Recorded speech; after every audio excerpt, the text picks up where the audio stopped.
আজকের এই অসাধারণ নজিরবিহীন একটি অনুষ্ঠানের জন্য আমি প্রথমে আন্তরিকভাবে কৃতজ্ঞতা এবং ধন্যবাদ জানাতে চাই আমাদের রাষ্ট্রের নতুন নায়ক, যিনি আমাদের নতুন করে পথ চলার অনুপ্রেরণা দিচ্ছেন, আমাদের প্রধানমন্ত্রী মাননীয় জনাব তারেক রহমান সাহেবকে।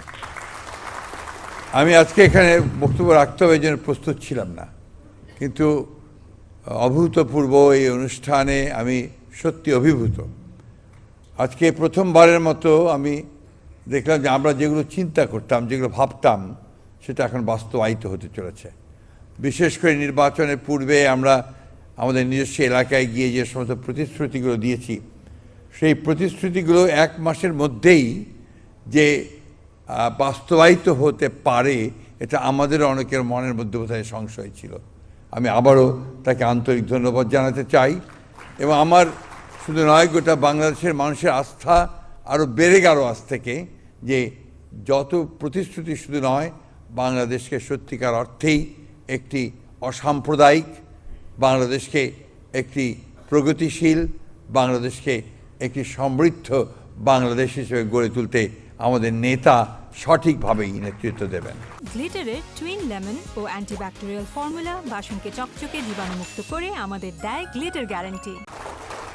দেশনেত্রী বেগম খালেদা জিয়া প্রায়ই একটা কথা বলতেন, যখনই আমরা বিভিন্ন ধর্মের নেতৃবর্গের সঙ্গে মিলিত হতাম গুলশান কার্যালয়ে, তিনি সবসময় একটা কথা বলতেন যে আপনারা কেউ নিজেদেরকে সংখ্যালঘু ভাববেন না।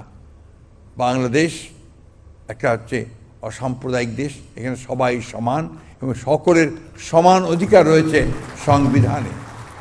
সেই সংবিধানকে সামনে রেখে আমাদের সামনের দিকে এগিয়ে যেতে হবে, এবং যে পরিবর্তনগুলো আসবে সেই পরিবর্তনগুলোকে যেন আমরা বাস্তবায়িত করতে পারি সেই দিকে লক্ষ্য রাখতে হবে। আর একটা কথা আমাদের সবসময় মনে রাখতে হবে, 1971 সালে স্বাধীনতা যুদ্ধ আমরা করেছিলাম, হিন্দু, মুসলমান, বৌদ্ধ, খ্রিস্টান সবাই একসাথে একযোগে আমরা যেন আমাদের স্বাধীনতা ঘোষক শহীদ প্রেসিডেন্ট জিয়া রহমানের সেই স্বপ্নকে আমরা যেন বাস্তবায়িত করতে পারি। আবার সব শেষে আমি মাননীয় প্রধানমন্ত্রীকে আন্তরিকভাবে কৃতজ্ঞতা এবং ধন্যবাদ জানাচ্ছি যে অসাধারণ একটি কর্মযজ্ঞ তিনি শুরু করেছেন, এবং আমরা সবাই বিশ্বাস করি এই কর্মযজ্ঞে তিনি সফল হবেন। ধন্যবাদ সকলকে। আসসালামু আলাইকুম।